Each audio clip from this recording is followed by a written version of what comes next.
Assalamualaikum warahmatullahi wabarakatuh. Selamat pagi, selamat siang, selamat sore, selamat malam.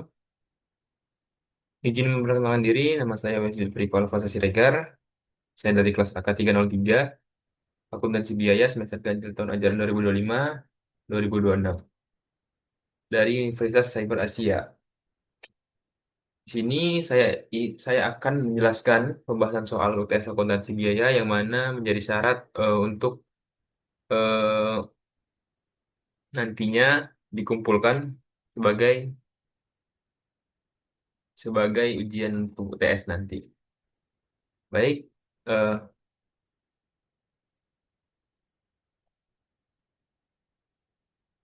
nah, jadi terdapat di soal UTS itu terdapat soal teori dan soal kasus, 5 soal teori dan 2 soal kasus. Yang mana soal teorinya ada 5, apa perbedaan akuntansi manajemen dan akuntansi keuangan. Yang pertama, yang kedua, bagaimana rantai nilai membantu manajemen dalam merumuskan strategi perusahaan. Yang ketiga, perbedaan antara cost dan expense. Yang keempat, mengenai siklus akuntansi biaya dan hubungan antara akun. Dan yang kelima, perbedaan antara pembebanan biaya berdasarkan pesanan dan proses. Baik, sini langsung dijawab. Untuk soal nomor satu, perbedaan akuntansi manajemen dan akuntansi keuangan. Jadi kita buat tabel dari aspek tujuan, fokus, waktu, pengguna, jenis informasi, kebijakan dan aturan, dan contoh laporan. Untuk akuntansi manajemen itu mengambil keputusan internal. Jadi dibuat untuk internal. Sementara untuk akuntansi keuangan untuk eksternal. Ini buat investor untuk kredit atau kreditor yang mana untuk menilai suatu perusahaan. Terus untuk fokus waktunya itu untuk manajemen, untuk masa depan dan perencanaan ke depan. Sementara yang keuangan untuk laporan kinerja masa lalu. Mungkin nanti bisa digunakan sebagai bahan audit untuk perusahaan itu. Pengguna, pengguna manajemen itu manajemen internal perusahaan. Untuk akuntansi keuangan, pihak eksternal seperti investor, kreditor. Jenis informasi, kualitatif dan kuantitatif. Keuangan, kuantitatif, terstandar dan objektif. Jadi untuk akuntansi keuangan ini ada standarnya khusus. Terus dari aspek kebijakan dan aturan, fleksibel, tidak terikat standar akuntansi umum. Nah, untuk akuntansi keuangan terikat pada standar akuntansi dan regulasi. Contoh laporannya, anggaran untuk akuntansi manajemen ada anggaran analisis biaya, laporan kinerja internal. Sementara untuk akuntansi keuangan, laba rugi, neraca, laporan arus kas yang biasa dipelajarin di kuliah. Nah, ini untuk bagannya. Jadi diminta untuk menjelaskan dengan tabel dan bagan. Untuk bagannya ini dibuat jadi singkat aja. Akuntansi manajemen itu internalnya fokusnya di internal. Terus untuk perencanaan dan pengendalian fleksibel sesuai kebutuhan. Sementara untuk akuntansi keuangan untuk eksternal sebagai eh, sebagai alat untuk menggunakan pelaporan dan kepatuhan, terus punya standar dan regulasi yang ketat. Lanjut, soal nomor 2 teori, bagaimana rantai nilai membantu manajemen dalam merumuskan strategi perusahaan. Nah, jadi eh, rantai nilai membantu manajemen mengidentifikasi aktivitas utama dan pendukung yang memberikan nilai tambah pada produk atau jasa. Untuk menganalisis rantai nilai, manajemen dapat yang pertama mengidentifikasi proses yang paling efisien dan yang harus diperbaiki. Yang kedua, mengurangi biaya di aktivitas yang kurang efisien. Yang ketiga, mengoptimalkan sumber daya untuk meningkatkan keunggulan kompetitif. Yang keempat, merumuskan strategi fokus pada aktivitas bernilai tinggi yang membedakan perusahaan dari pesaing. Masuk ke soal teori nomor 3, jelaskan perbedaan mendasar antara cost dan expense. Cost itu pengorbanan sumber daya atau biaya yang dikeluarkan untuk memperoleh barang atau jasa yang digunakan untuk produksi atau operasional. Belum tentu langsung dibebankan dalam periode berjalan. Sementara expense itu biaya yang telah digunakan atau dikonsumsi dalam periode berjalan dan diakui dalam laporan laba rugi beban. Nah, untuk contohnya, untuk cost itu ada pembelian bahan baku, sedangkan untuk expense itu adalah bahan baku yang digunakan dalam produksi yang telah selesai. Oke, lanjut. Nomor 4, jelaskan mengenai siklus akuntansi biaya dan hubungan antar akun. Siklus akuntansi biaya melibatkan pencatatan, pengklasifikasian, dan pelaporan biaya produksi mulai dari bahan baku, tenaga kerja, dan overhead ke produk jadi, lalu alokasi ke hasil penjualan.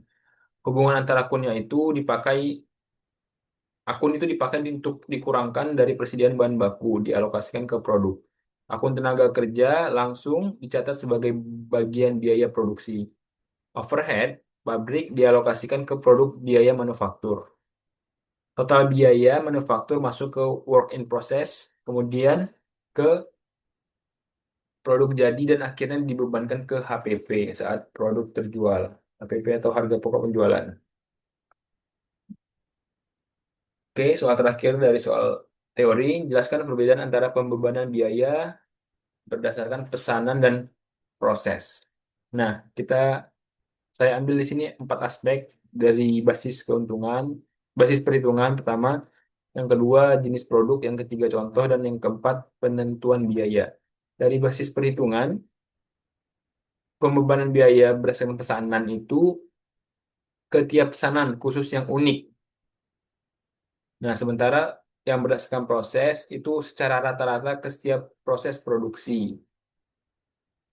Dari aspek jenis produksi, produknya itu khas, spesifik, atau pesanan khusus. Ada request dari mungkin klien atau konsumen. Sementara pembebanan biaya berdasarkan proses itu produknya massal yang homogen dan berulang. Biasanya produknya banyak gitu. Terus dari aspek contoh, nah ini mungkin kalau dari contoh bisa tahu perbedaannya. Nah, untuk pembebanan biaya berdasarkan pesanan itu pabrik furniture yang membuat pesanan khusus, misalnya kayak lemari gitu ya. Nah, si konsumen atau si klien maunya, oh ini lemarinya langsungnya lacinya ada 3 gitu, atau harus ada cerminnya gitu. Nah, jadi itu pembebanan biayanya ini berdasarkan pesanan. Sementara untuk pembebanan biaya berdasarkan proses itu kayak pabrik makanan atau bahan kimia yang memproduksi massal. Jadi barangnya sama semua dan banyak biasanya. Terus untuk penentuan biaya, biaya langsung dan tidak langsung dialokasikan per pesanan. Itu kalau pembebanan biayanya berdasarkan pesanan. Kalau berdasarkan proses, biaya dibagi rata per unit dalam proses produksi.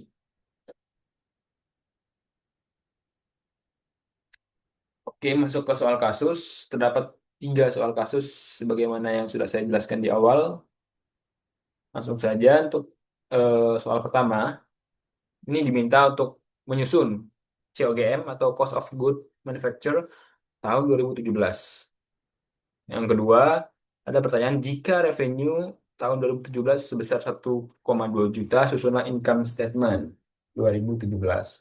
Sini terdapat data beginning, data awal sampai ending 2017. Nah, ada direct material inventory, work in process atau WIP inventory, finished good inventory, purchase direct material, sampai ke marketing distribution, itu mungkin nanti digunakan sebagai laporan laba rugi nantinya. Oke, next. Nah, jadi untuk mengerjakan ini, pertama ada 3 tahapan. Saya bagi jadi 3 tahapan. Pertama, hitung pemakaian bahan baku langsung. Yang kedua, hitung total biaya manufaktur tahun 2017. Nanti di situ ada menghitung overhead. Nah, yang ketiga baru menghitung COGM atau Cost of Goods Manufacture. Nah, untuk yang pertama, bahan baku langsung itu ada apa aja? Pertama, persediaan bahan baku awal.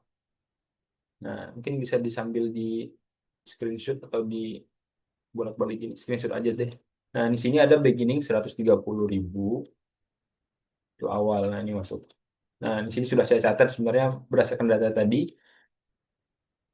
Pembelian bahan baku di tahun berjalan itu tahun 2017 256.000, terus bahan baku tersedianya itu jadinya tambahan dari awal dan pembelian. 386.000. Terus untuk persediaan bahan baku akhir diberitahukan endingnya itu 68.000, sehingga bahan baku langsung yang dipakai itu pengurangan dari 386 dikurang 68.000 nih, 318.000. Langsung kita ke step 2, total biaya manufaktur. Jadi tadi kita dapat 318.000 untuk bahan baku langsung. Selanjutnya adalah tenaga kerja langsung atau direct labor. Diberitahukan itu 212. Nah, ini direct labor untuk ending 2017. Dan menghitung overhead pabrik. Ada indirect labor, indirect material, plant insurance, terus depreciation plant building, plant utilities, dan lain-lain. Ini semua ada. Langsung kita tambahkan saja overhead, mendapatkan hasilnya 274.000, sehingga total biaya manufacture tahun 2017 itu adalah tambahan dari bahan baku langsung, ya, terus tambahan dari direct labor atau tenaga kerja langsung, terus ditambah factory overhead atau overhead pabrik, sehingga didapatkan 804.000 untuk biaya manufaktur tahun 2017. Selanjutnya, step akhir untuk menghitung COGM itu pertama kita butuh namanya WIP awal. Nah, WIP awal ditentukan 166.000 ditambah total biaya manufaktur yang baru kita hitung di step sebelumnya 804.000. Nah, setelah ditambah hasilnya 970.000 baru dikurang WIP akhir atau work in process akhir. Sehingga yang jadi adalah COGM-nya 2017 adalah 826.000.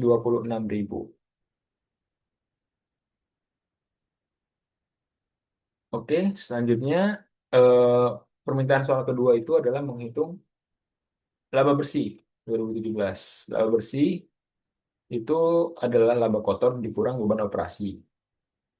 Pertama kita hitung dulu COGS-nya. Ini step pertama juga ya.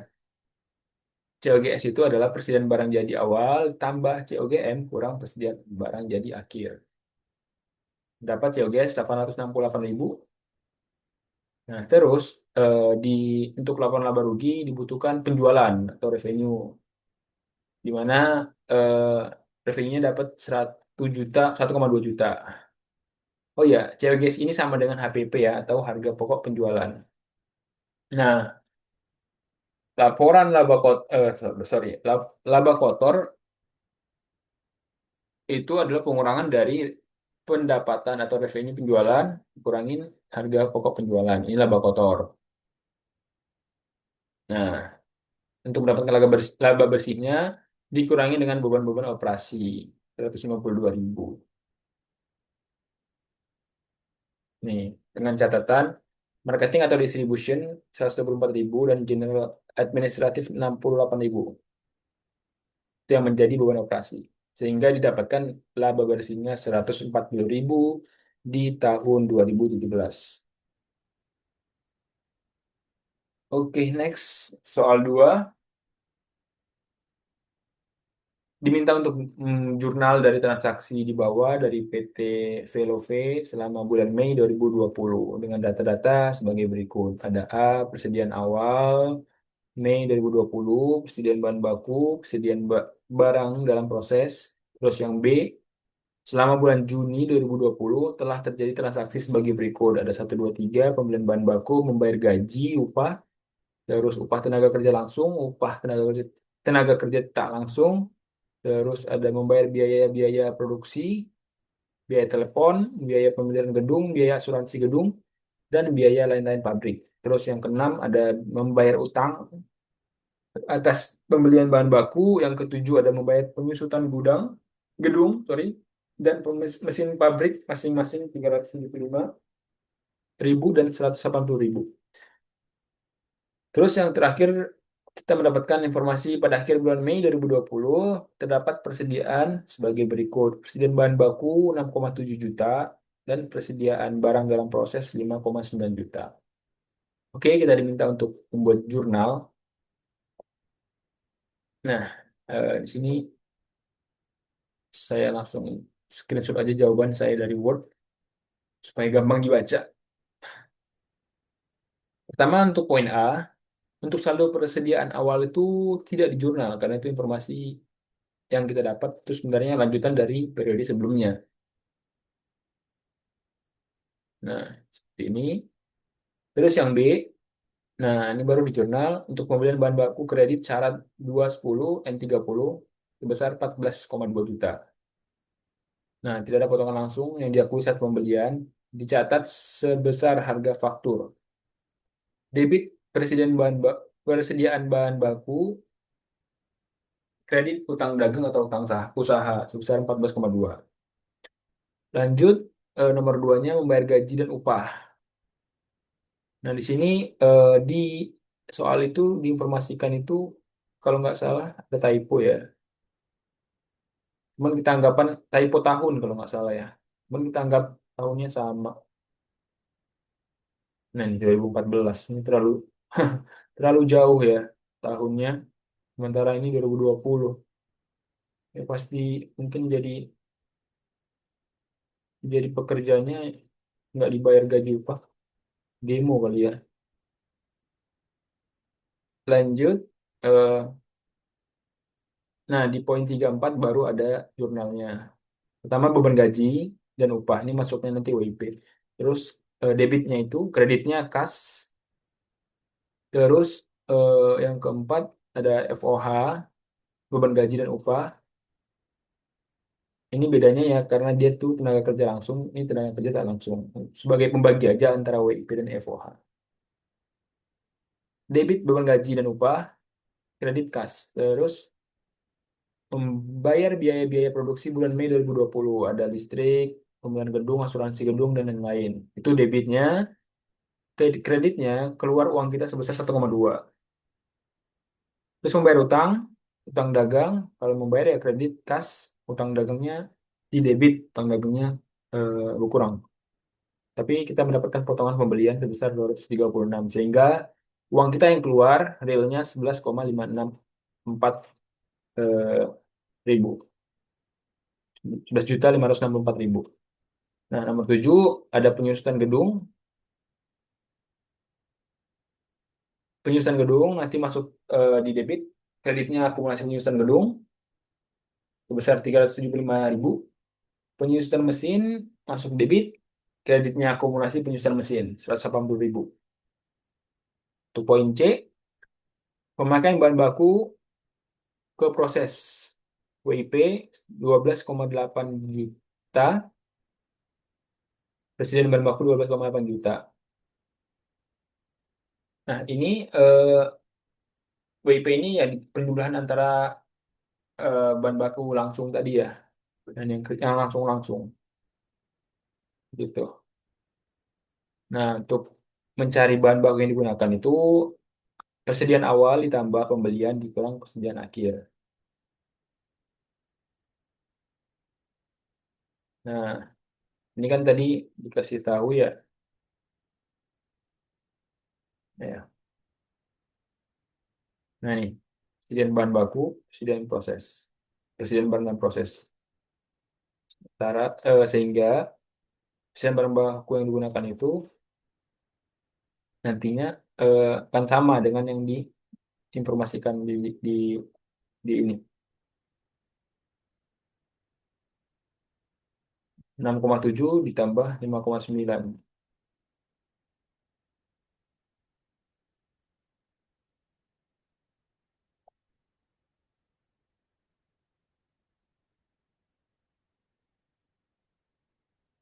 12,6.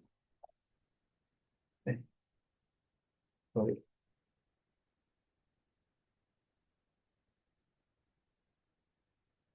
Eh,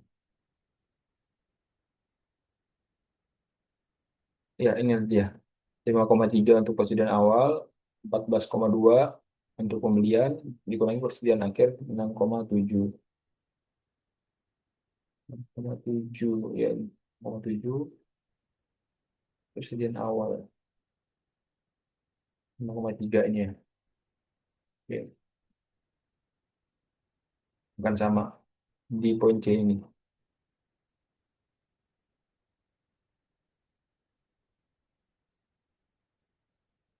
Lanjut ke soal nomor 3, soal terakhir. Lean Company menggunakan sistem biaya pekerjaan normal di pabrik. Pabrik ini memiliki departemen permesinan dan departemen perakitan. Sistem biaya pekerjaannya memiliki dua kategori. Ada yang langsung bahan langsung, tenaga kerja langsung, ada yang masuk overhead. Overhead departemen permesinan dialokasikan untuk pekerjaan berdasarkan jam mesin yang sebenarnya, dan overhead departemen perakitan dia dialokasikan untuk pekerjaan berdasarkan biaya tenaga kerja manufaktur langsung yang sebenarnya. Nah, ini ada data-datanya. Machining department, assembly department. Terus saya diminta buatlah budget manufacturing overhead rate atas masing-masing departemen. Hitung manufaktur overhead untuk job 494 ini ya. Kita dapat pesanan gitu. Nomor 494 nanti harus dihitung manufacturing overheadnya. Lanjut. Nah, ini saya langsung screenshot datanya biar bisa dibaca sambil di ini, sambil kita ngambil datanya dari mana supaya tahu. Pertama, untuk budget manufacturing overhead, kita lihat di machining kan diminta dari dua departemen ya, machining departemen dan assembly departemen. Nah, untuk rate-nya di sini sudah ada manufacturing overhead sebesar 1,8, langsung saja dibagikan dengan 50.000. Ini ada machine hour, digunakan 50.000. Sehingga rate-nya itu adalah 30 nih, 36 per machine hours. Sama kita kita terapkan di assembly departemen 3,6 dibagi 20.000. Nah, untuk satuannya karena tadi berdasarkan jam kalau yang machining departemen, sementara untuk assembly departemen itu berdasarkan Rp1 biaya, biaya tenaga kerja langsung 1,8. Nah, eh, yang kedua diminta manufacturing overhead yang dibebankan ke pesanan 494. Nah, di sini kita dapatin dipakai, digunakan, itulah kata-katanya, 2.000 machine hours. Nah, kita kalikan aja dengan rate-nya. Rate-nya tadi berapa? 36 untuk machining departemen. Sementara untuk assembly departemen 1.000, sorry, machining departemen ini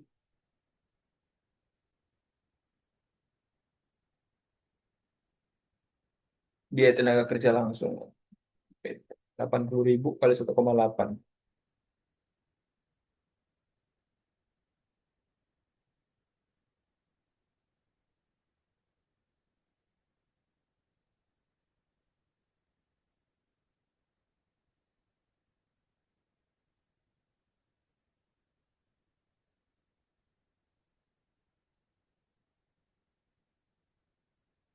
Ya, ini ya, direct manufacturing labor cost 80.000 dikali 1,8, 1,44.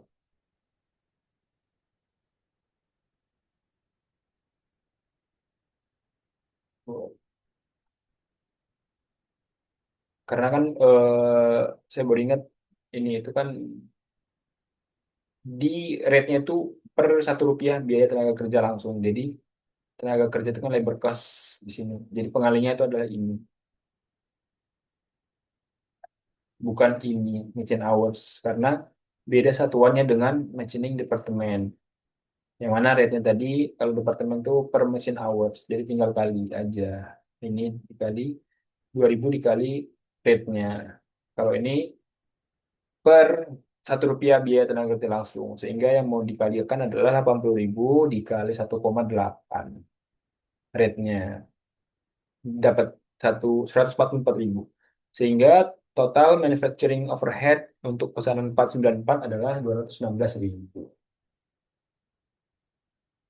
Oke, mungkin demikian penjelasan dari saya. Banyak kurangnya saya mohon maaf. Saya tutup. Assalamualaikum warahmatullahi wabarakatuh.